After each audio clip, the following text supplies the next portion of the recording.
I am doing something I don't like to talk about, but I'm going to talk about it because we have nothing else to talk about for a cold open today, so why not? Right. I've been losing weight, and pretty aggressively losing weight since about February 18th when I started tracking it. I'm down 43 pounds. And I have hit a phase of this that is both exciting and a little bit unnerving because none of my clothes fit. That's a cool problem to have, right? And I've got like the oscillating fat, skinny wardrobe. So my jean sizes in my closet range from 32, 34, and 36. 36 is when I know that I'm a chunky monkey and I need to do something about it. 34 is where I probably should be, and 32 is like I'm borderline eating disorder. And I'm in between a 32 and a 34 right now. So I was dressing myself today, and I'm like, there's no setting on my belt. There's nothing I can do to like not feel like a child in his dad's clothes. And then my wedding ring has got, I backed off from the microphone there. It's got a gap. So now I'm terrified that I'm going to swing my hand and like lose my ring. I have two solutions for you. What's that? One, the you've got it too, yeah. Oh, am I the only guy that doesn't have the silicone band here? I lost my first one. Yeah. No. Because of a similar issue. Oh. Yeah. I caught my metal ring on this shelving in my garage, and it cut into my skin, and it was just painful. And I remember my dad saying he had to stop wearing a ring because he Caught it. printers. See, now I think you just unlocked a fear for me. Yeah, Because I've heard of people you hear like it. gloving the skin or losing the finger from a ring accident. And my hands are pretty regularly inside of things that I'm fixing. These are $8. Yeah. Dude, it's ridiculous. And then I've got a bunch of different colors too. The other solution is I've got that belt that doesn't have it doesn't have the Nice. you can go Why has this not occurred to me? Yeah. The belt basically doesn't have holes. It's like just whatever setting your stomach happens to set it at. right. It's like what do I think, a zip tie. I love it, but then I also hate it because I completely lack self-awareness. And if I didn't have like a belt that suddenly didn't fit at the size that I was like thinking it should, I might actually look a lot like the Stay Puft Marshmallow Man. you need that. You need that shaming of the belt. Need that feedback loop. Yeah. You are listening to The Soapbox. I'm Paul. And I'm Eric. This all started out with a list. What's that all about?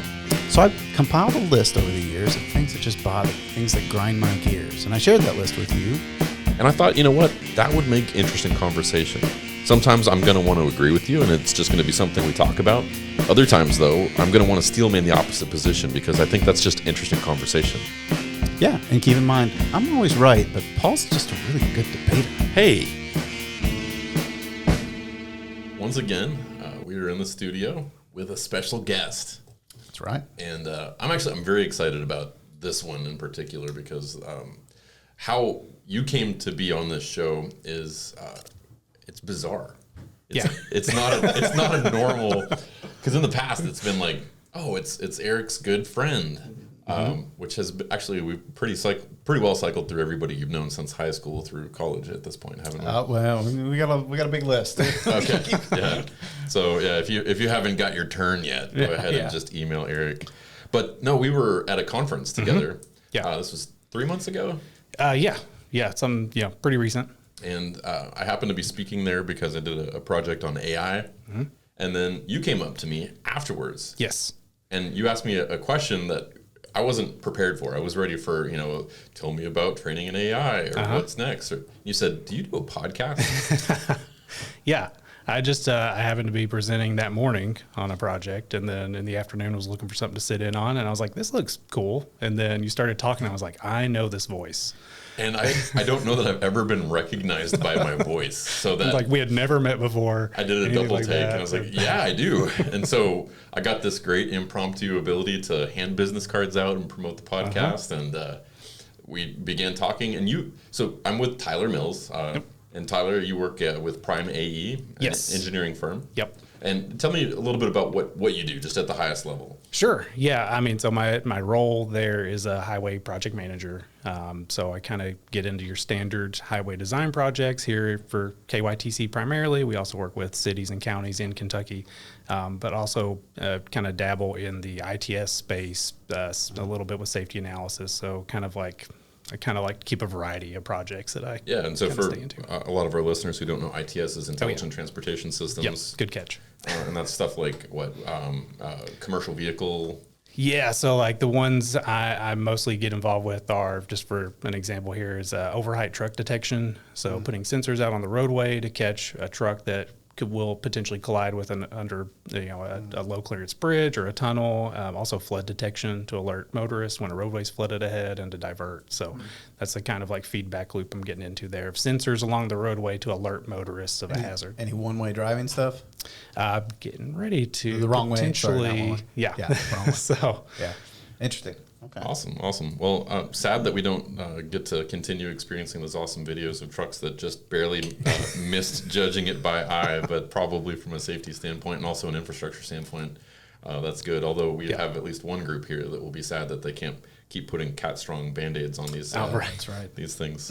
And so you also worked at KTC or at least with Reg many years ago? yeah, Is that right? so when I was at UK, I got to work with Reg when he first got here. Was brand new, Yeah, right? Yeah. yeah. So I was kind of in on the first group of Railcats Yes, when I was okay. here, and then did a little bit of work when I was in school with KTC, doing some of the IRAP analysis, and then I would do some of the bike lane counts downtown when they had floating bike lanes and that kind of stuff. So Data entry. It's the oh yeah, how you get your start. that's right. It's the hazing to let you into the actual right. industry. That's right. What brought you to the podcast? Yeah, I mean, so I met Paul at the conference. Well, but and you recognize his voice. Oh yeah, so I guess what he's asking yeah, is how'd you even good hear question. about us? Yeah, I think the first thing that popped up was Reg's episode about roundabouts. So just I like to listen to some engineering related podcasts, so it got brought up somehow. I don't know exactly how It was in the yeah. feed, huh? Yeah, it popped up in the feed, and This is of interest to us There you go. because I think everyone else I know has been. I've sent Mm-hmm. them a link or I gave them a card or whatever. They've been eventually to his insistence.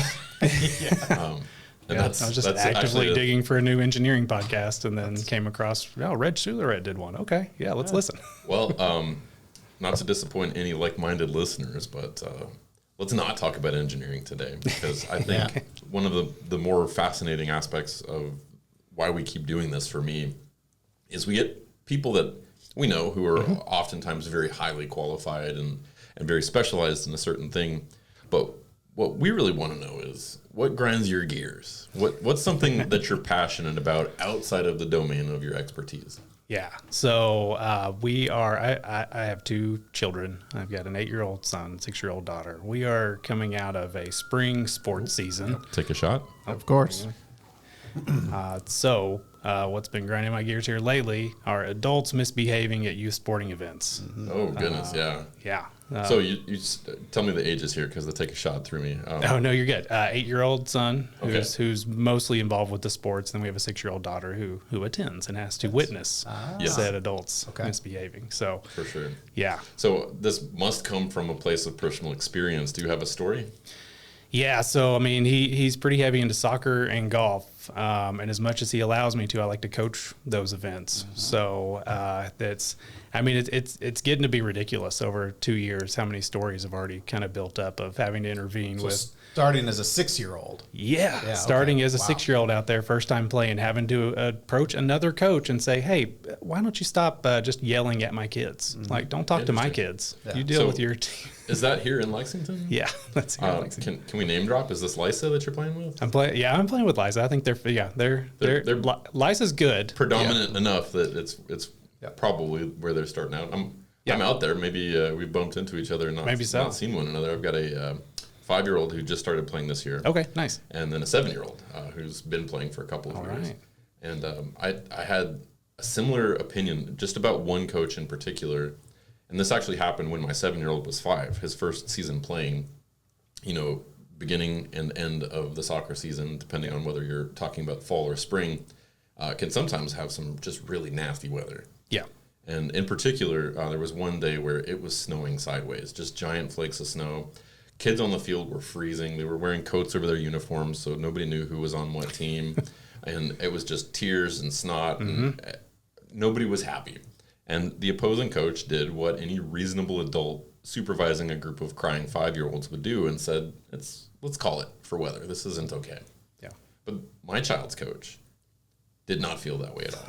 Oh, no. He was one of those pick yourself up by your bootstraps, we're going to make them tough by abusing them kind of guys. Mm-hmm. And he very aggressively did not want to cancel the game. And the other coach very insistently disagreed with him. And it got to the point where they were literally bumping chests and looking like they were about to fight. And so me being a hockey player, I'm like, I want a piece of this. So I like went right in and I put myself between the two of them, and I actually had my hand on both of their chests. And I was like, not here, not in front of the kids. If you guys want to fight, take it out to the parking lot. And I made a decision right there. I was going to coach my kids' team after that because I didn't want some loose cannon doing that to my child. I didn't want that example.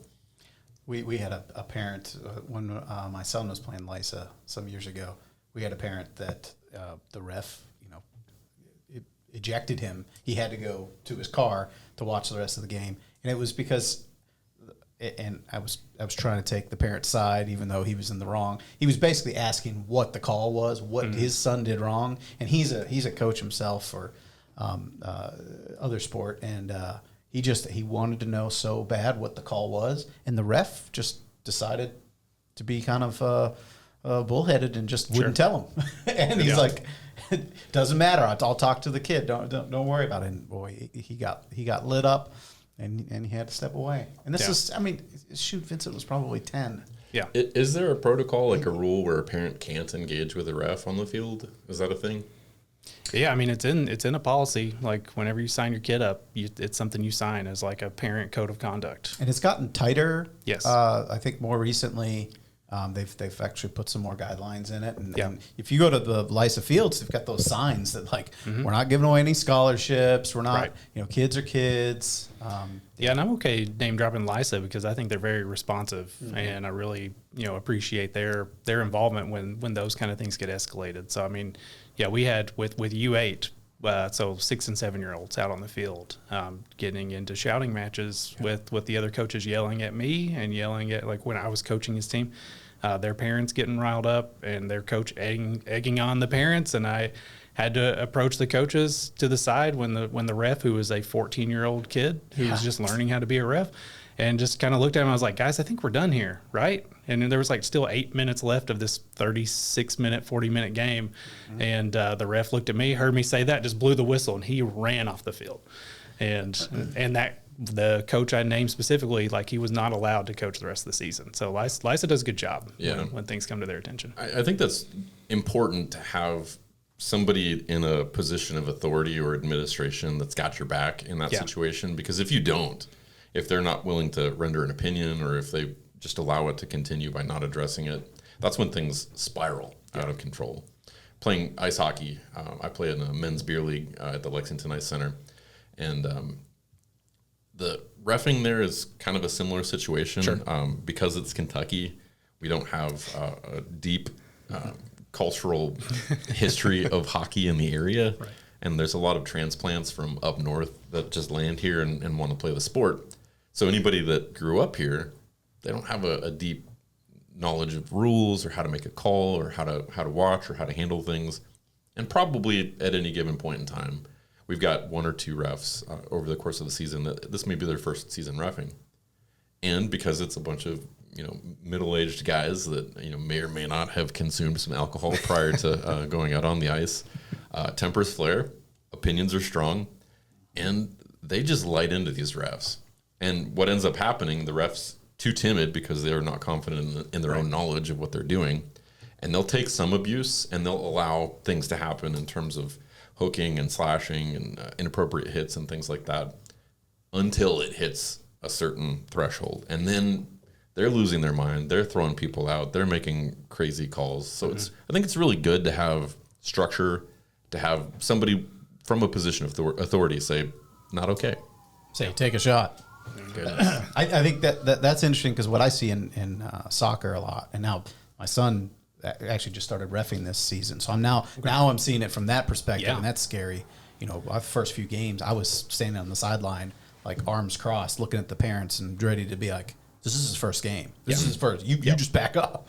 But what I see in soccer a lot, even at the high school level, is once the refs let stuff go too far, that's when it really snowballs. Yeah. And you see it in a way where it's like, well, they're kind of letting the game play. They're playing advantage. So it was a foul, but they the other team has the advantage, so they kind of let it go, and it gets more and more, and then the kids start realizing the ref's not calling anything, so they start playing dirty, and that's the scariest part, and you see that, and then all of a sudden that loud whistle, maybe if there's a card, but by then it's too late.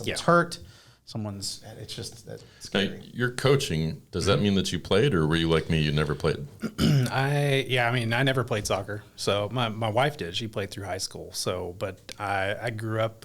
My dad has always been a basketball coach. So I played basketball my whole life. Played some like little league baseball. So I was always around it and always enjoyed the coaching aspect. So once our kids started getting involved, I was like, I'd be fine with that if you guys are cool. And so and far you get to set the practice times, which is pretty sweet. Yeah, and that's big. That's a big one too, because fortunately, the places I've worked in this industry have been very understanding, and as long as I set a clear boundary of like I'm out of here, like every Wednesday at 5 o'clock I'm gone, then it's been, it's worked really well. But yeah, and I enjoy that part of it too. Call back to, I guess, a previous episode. You guys were talking about a scale of introverts to extroverts, especially probably corrected for the engineering industry. I'm probably fully into that extrovert side. So that's just that's like kind of my outlet of the coaching side. Get that extra interaction, and then also just like the systems of the whole thing of how the league's running and communication and scheduling. Like I get to nerd out on that kind of stuff too by getting involved. But yeah, especially coaching. I get it. Like I'm competitive, and I can get a little heated a little bit when stuff's going on. But especially with kids, they're just there like this. Maybe this is their first time playing, or they're just learning. It's and my wife, she played, so she's got an interest, and she can get a little revved up a little bit too, but we always make sure like, okay, after the game, kids aren't around. Okay, let's talk it out. Let's hash it out. Let's just get it all. Let's complain. Let's do what we need to away from the team, away from our kids. Everybody get around the pole and air the grievances. That's right. Festivus for the rest of us. Exactly. Yes, this is the time for airing of grievances in an appropriate way. My wife, Kristen, not at the game. She would find this hilarious because we're almost exactly the same situation. I never played soccer. I've always had like a soccer ball at my foot, just kicking around whenever as a kid or even at the sidelines. Kristen played through high school. They were state champs, Lafayette, her freshman year. Nice. Which was awesome. And now both my kids play for Lafayette, which is fun. Yeah, there you go. But same thing. I'm the extrovert. Kristen is the qualified person. She should be over there coaching because she knows. I guess now I've been doing this so long. I feel like I know the game. I'm just proud I figured out the difference between a corner kick and a goal kick. Yeah, right. I did. Yeah. Icing, is that a thing? No?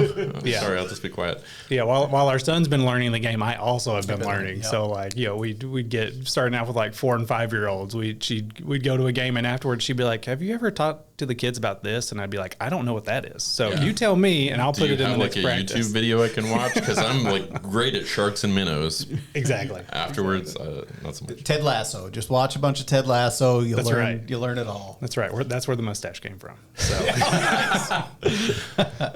Do we need to talk about the mustache for a second? Because you do have some strong, like Tom Selleck energy. Has that been a feature for a long time? Probably year 3 of it. So I used to do the full beard. Yeah, I guess for the listeners, I used to have a full beard. Now it's just a strong mustache. Is this a COVID artifact or? Yeah, I think I just got tired of the kind of like the phasing. I'd get a little impatient with like the beard care, and it would start itching. And for a while it was like a few inches long. Okay. So then one day I kind of shaved it off as a joke, and then I looked in the mirror. I was like, I like it. And then I went and got the approval from the boss, and my wife was like, yeah, I'm good. That's important. Yeah. If you get the blessing from the boss, that's. And on topic, so my son also plays golf here in town in the play golf Lexington Junior Leagues, and every now the way those work, it's like 6 kids out there, and they do scramble style, but one of the parents has to score, and so I was a scorer one day here in the spring, and we're not supposed to intervene at all. We're just there to score, and if they have a question about rules, and I was up there closer to the groups. One of the dads from one of the teams, again, these are 8-year-olds playing golf for the first time. he disagreed with their choice of which ball to play from and thought I said something about it. So he's trash talking me in the back with the carts. My wife's in the cart. He doesn't know who she is. And he's like, that Tom Selleck looking guy up there is ruining the game. That's like a backhanded compliment. Yeah. And I just said, oh, it warms my heart. Yeah, Thanks, thank you, man. sir. You picked the coolest. The celebrity doppelgangers that I get, Anton LaVey, I don't know if you know who he is, author of the Satanic Bible. Okay, there you go. Okay. Who do you not want to look like? How do I not know that? Yeah. Like, can I have anybody but? Yeah. I used to get Vince Vaughn back when I had hair. You know, Vince is catching up to you, though. I Yeah, think you've got a think so. modern Vince Vaughn look. Yeah. That's awesome. So there's one question that I think we're kind of dancing around, but we haven't really talked about. And maybe there's not an answer in this small circle, but why do you think this is? Why do you think parents are doing this? Is this a change in culture from how it was when you were an athlete as a young person yourself? Or do you think it's kind of always been this way? Yeah, I mean, I think when I first got into, getting into the soccer here, at first I was like, well, maybe because I'm not originally from Lexington. I'm from Eastern Kentucky. So Lexington was like really big for me once I started here at UK. And, first I was like, well, maybe it's just more competitive here or whatever. Maybe people are just getting more caught up, or maybe there's a generational thing where, kids can get exposure now on social media and YouTube. So maybe the parents feel a little more invested and get a little more caught up in that kind of feedback loop. And so that maybe that gets the emotions a little high. But I mean, I think and again, maybe this isn't really a qualifier because it's Eastern Kentucky where basketball is life. But when I was in third grade, we had a city league there in Knott County, and we won the second and third grade tournament. And the wife of the opposing coach, we were out, second and third graders, celebrating at center court. She threw a full big gulp soda at us. Wow. She was mad about the outcome and was like, you all cheated and all this. And I was like, it took me a while to recall that. My mom had to remind me. She's like, no, this has always been a thing. Just a little more, now everything's recorded now, so you see it more. Yeah. So the exposure thing may be a part of it. I wondered if it was a function of entitlement, because we do have a very narcissistic generation growing up, taking selfies and having social media and only seeing the best of other people, and so only presenting the best of themselves. And I wondered if you thought maybe that was kind of feeding the machine, or maybe this is just the baseness of human nature. Yeah. I mean, and then, that kind of caused me to reflect back a little bit in my youth sport experiences. And I mean, I think I definitely had kids that were feeling the pressure. Like I had friends who were putting under a lot of pressure from their parents to do the same thing, and probably were misbehaving themselves at the game. It's just not on video on Facebook for everybody to see. That's some of the ugliest stuff I've seen when you hear the parents on the sidelines yelling at their own kid. Yes. In just ways you would never talk to your kid, and then even kind of like talking about other kids. I had a guy at the sideline. This is when Viv was brand new to Lysa. Just learning the game. It's rec, right? It's not the club level yet. Yeah. And there was a parent, and someone kicked the ball to Vivian, and he was like, "Oh, don't pass it to her." And I'm standing right next to him, and I think I turned red. And I think he just needed one more comment, and I was going to be an adult behaving badly. Because I mean, it fired me up. Yeah. But I mean, that's definitely the stuff that triggers me the most, is like when I know that that's the kid's parent that's talking to them, or when like I said, the opposing coach or other team's parents are talking to the kids on my team. Yeah. That's when I'm quickest to like kind of stand in the middle and say, we're done. No, thank you. The competitive nature at that level is super confusing to me, because if the other team's clearly not as good as my kid's team, and they get a goal, I'm cheering for them too. Yes. I want to see a kid not go home feeling like a piece of crap. Yeah, I do a lot of great catch goalie. Like if the other team has a good save. I mean, absolutely. And I have a lot of empathy now for goalies, because Vinny is playing some goalie now, and that's a tough position that I never really noticed. There's another phenomenon, and you mentioned this, and this struck a chord with me. You mentioned just the pressure that these kids may feel. Yes. One thing I am aware of is that sports in general seems to have been almost algorithmically optimized. Now we know the best hitting form, the best this, the best that, and everybody has access to all that information. And they have access to training videos and information that previously was just not heard of. Right. And I think a consequence of that now is there's less creativity because everybody's just trying to optimize for the best performance. And also we have sort of a performance-based sports infrastructure for kids. Yes. It used to be city rec league. You show up, you're just there with people you live near. You might be good, you might be bad. You're going to have a good time, and then everybody gets excited to go buy Airheads at the concession stand after the game. And now it's like, oh well, you're only doing LISA. You're not at club yet. Oh well, are you doing travel teams? Exactly. You know, and so it instead of just JV and varsity, you've got this whole world where kids are traveling and they're spending hours, and the parents are spending thousands of dollars. And I have to think that with that level of investment, there comes in an emotional investment as well.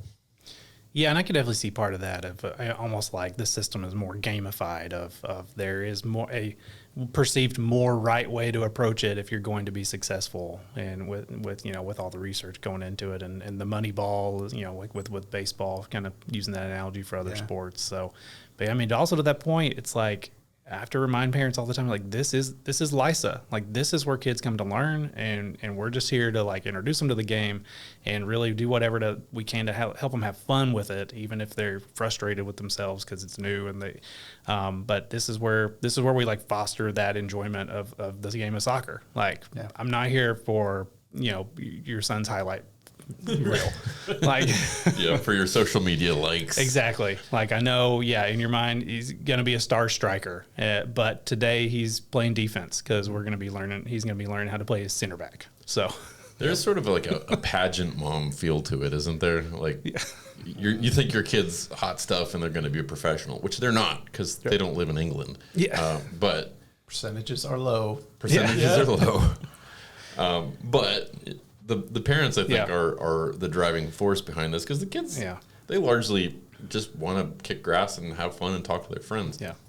And I don't know if this is something, but I mean, to me, when I'm observing these like sports where these more heated interactions are happening, it's like, it's the soccer matches, which in my mind, if you're ranking like American sports exposure, like it's rising, but it's still not quite there to, but my experience with the basketball feel like it's a little lesser extent. And I don't know if it's like just there's more people playing and more exposure and everybody kind of understands like, oh, everybody's playing this, but it's a lottery ticket. So I don't know if like do it professionally. Yeah. Like the perceived percentages are better of like, if my kid plays golf now or my kid plays soccer now, like, oh, there's real expectations on the line here. Whereas like basketball, it's like, okay, I know it's a 0.001% chance that they're going to make money at this. So I don't know if that's anything that buys into the American culture with it, but do you think at the 8-year-old level, they're already thinking like college scholarships, maybe not professional, but at least to that level? Some of these parents are. Yes. Some of these parents are driving to Louisville from Lexington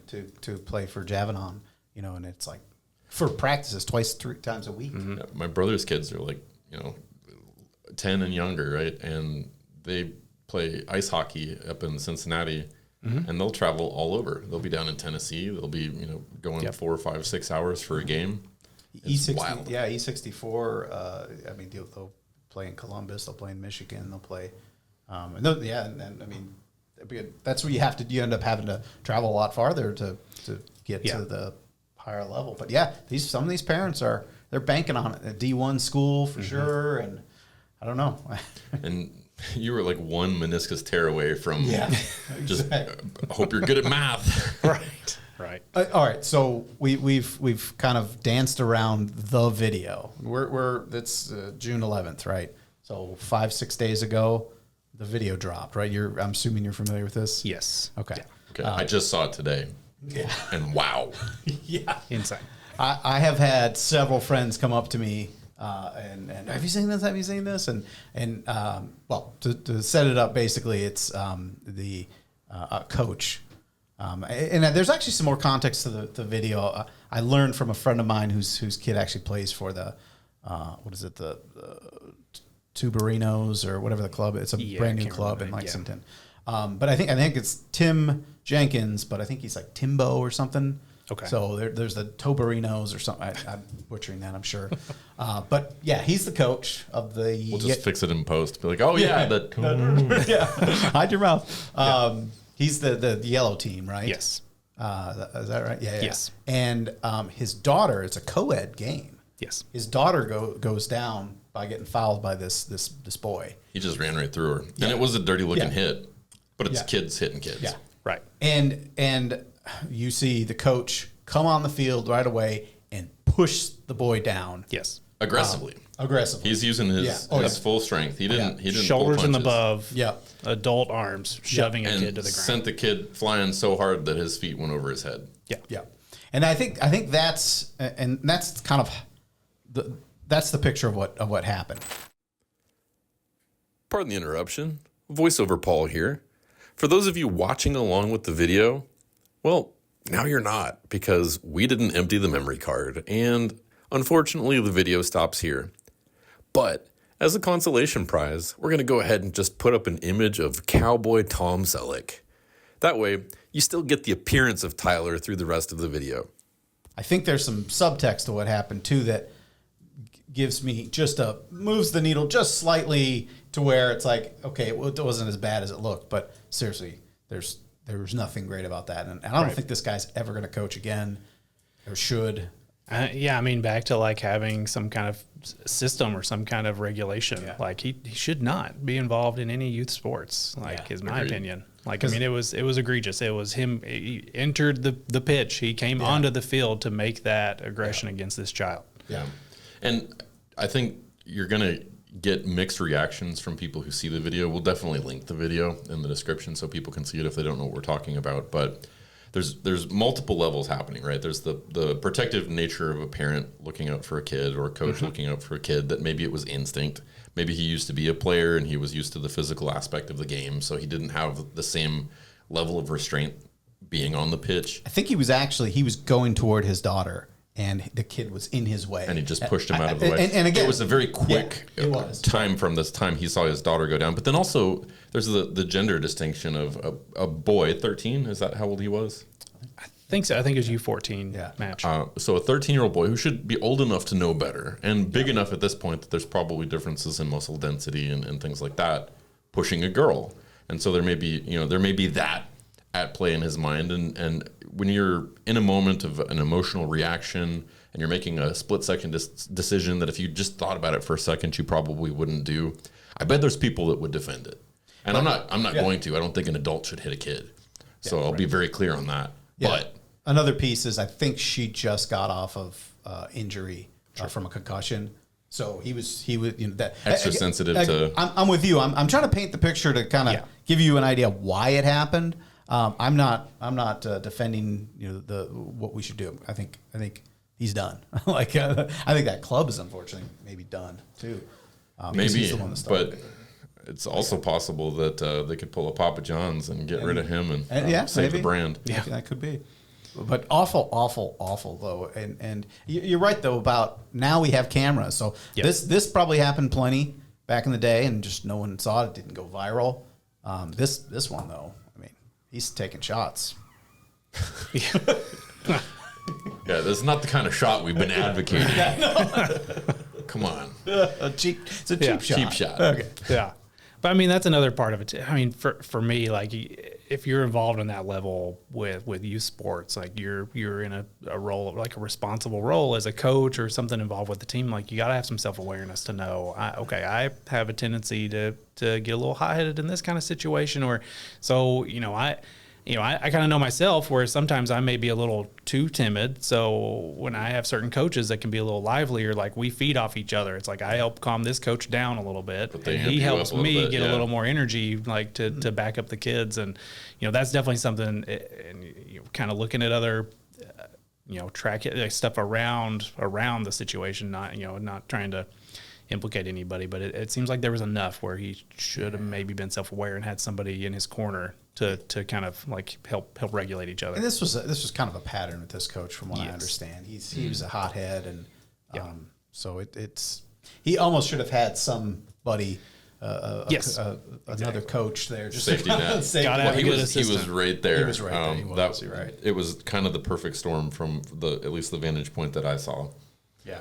Now, we wouldn't be really good to quote your daughter's depiction of what we do. We wouldn't be really good middle-aged men with a podcast if we didn't try to solve all the world's problems in less than 45 minutes. That's right.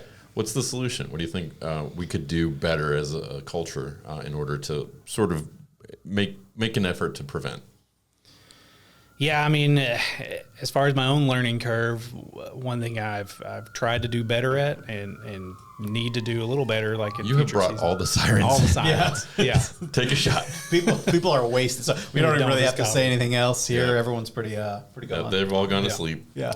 But yeah, it's the for me, it's like keeping an open line of communication with all the parents involved. Like when I'm coaching a team, setting expectations at the front end of the season. Like, hey, I'm looking out for your kids. This is the kind of communication that I find acceptable during the game. And if I hear anything otherwise if I hear it or I hear it from somebody else, like I'm gonna approach you. And just kind of helping everybody hold accountable. And then letting the parents in on, like, if there's something I'm not doing, please let me know. Yeah. Or something I'm doing you don't agree with. Like, don't involve the kid. Like, let's talk about it one-on-one outside of the practice or outside of the game. But I love that. And I find with the teams and the teams that I know that the coach is doing that upfront communication, that those teams are the ones that are a little more, even in heated competition, like with as heated as it can get for the youth sports. I find that those are the teams that behave a little better. Because they're all you establish that kind of community around the team. Like, we're all looking out for each other. Let's not, maybe they get a little more invested that way. And it's like, let me not bring shame to this group here, because now I care about everybody. We're all connected. I think a good team manager too, and I don't know how big of a role that is in rec, but in the club soccer, there's a team manager scheduling games and paying refs sometimes and arranging tournaments and things like that. And the team manager can really be a good advocate for the coach and the refs, and really, because that's the other thing. I mean, we're talking soccer. The field is separated where the coach and the players are on one side and the parents are on the other side, and there's still that line ref there. So you got to talk to those parents and remind them that, look, you don't talk to the refs, you don't talk to the kids, you cheer people on, and yeah. So what I'm hearing here is a combination of two things that sort of foster the third, and that is, one, communication. You set the standard, you make it explicit. And for the coach, I mean, I do know LISA offers training, and any youth sports program should have some sort of like safety for the athletes kind of perspective. And I know that happens with LISA. That also happens at the Lexington Ice Center. But accountability, right? Just making sure that everybody knows that nobody is above the rules, and nobody can act in that sort of way, which fosters a culture among the parents and among the teams to not do that. That's not who we are. That's not what we do. I had a team I played with about a year and a half ago, and there was a couple of hot-headed guys on the team. A lot of people like to throw hands, and so I was like, this is what we do. And there was a couple times where I tried to pick some fights and throw some hands myself and just, push guys around. And it even became a joke with my kids. I've said this on the podcast before, but every time I'd leave for a hockey game, they'd say, all right, Dad, you got to do three things. You got to score a goal, win the game, and push an old man down. And that was the culture. Yeah. And then I got on this new team, and everybody was like an advocate for everybody else, and we didn't have the hot head on the team. And I found myself being less aggressive towards other players and putting that aggression towards the puck and just better gameplay, which made me a better player too. Yeah. So yeah, I think that's awesome. So. Yeah, and I mean, there, of course, it's every now and then there's going to be an instance like this last year playing basketball at the YMCA. Like, I did have to approach a parent who was pretty hard on their own kid during the games, and I was like, listen, during the game, like, this is mine, this is my court. Please don't be running up and down the sideline yelling at your kid. Like, I'm not cool with that. And like, unfortunately, she pulled her child out. Like, they did not attend any further practices or games. And so every now and then, I'm trying to, toe the line of like, okay, I need to address this, but hopefully it's in a way that they're going to be cool with it and we're going to continue. Or, because I've had to go the other way too. Like, that 7-year-old on one of the basketball teams, he's learning his own emotions. Like, he was kind of high-headed and he would get upset and he'd go to the bench and he'd kind of yell or throw something or start crying. And one of the games, the parents like pulled him out of the game early, and I was like, "Listen, he's learning. Like, I'm cool with it. He's not bothering me. Let him. I'd rather him go through this whole cycle and then let me know when he's ready, and we'll learn from it." And there they probably let it needs ride. to be a certain measure of grace in both directions too, because while the children are learning, the parents are learning too. Oh yeah. You know, you mentioned earlier you were learning to coach as your child was learning to play. I'm learning to parent. I've never parented a 10-year-old until this year. Yeah. So I do think that just having that culture set up where we are communicating, we're holding each other accountable, but we're also showing each other grace for the times where we make mistakes. Unless it's, you know, stiff arming a kid on the pitch, then maybe less grace there. But. So I can see refs going the other direction too. And this, I'll put it in I like to talk about volleyball. I play volleyball at Marika's. And we have refs that basically get paid, $8, $10 a game, and they get a discount on their meal at Marika's. But they're really just there to keep score, and call balls out and things like that. And most of them are other players. Recently, like a couple of weeks ago, we had I guess maybe he's a new ref who actually refs basketball and other sport, and he was reffing a game, and he was taking it so seriously, forgetting that we're at a bar playing, beer league volleyball, D level, and one of the players, a good friend of mine, swore. And he was swearing at himself. He wasn't swearing at another player. And this is volleyball. We're both on other sides. There's not like, hockey fights going on here generally. But yeah, he cussed, and the ref opened up the clipboard. I didn't have any idea this was even here. I pulled out a yellow card. What? He yellow carded the player. He's like, don't do that again. Yeah. Did he buy that on Amazon just for that one game? It was his personal card. It's my understanding that they actually have yellow cards in the clipboards. That it's just that volleyball players don't flop like soccer players do, so you never see them. Just, like, what are you going to yellow card? Like going under the net? Or it was so bizarre. So we ended up a big group of us all ordered T-shirts that say, I'm here collecting yellow cards. Nice. And we're waiting for a time where he's reffing again. We're all going to wear them. And I don't know. Nice. Anyway, there you go. Awesome. Well, we're getting close to the time limit here. Do you have any final thoughts before we close it up? No, I think we solved it. I think we got it. Awesome. So we just need to get this out into the world. We fixed another problem, and this has been just a fantastic and productive episode of the Soapbox. Yeah, let's keep it up. Tyler, thank you so much. No, thanks for having me. This has been a lot of fun. Thanks for listening to the Soapbox. Eric, how can people find us? Well, conveniently, we put everything on our Linktree site. You can go to Linktree, search SoapBox Lex, and you'll find all of our socials there, plus ways to reach us, ways to engage, and some of our original content, so you can see some of the other stuff that we do.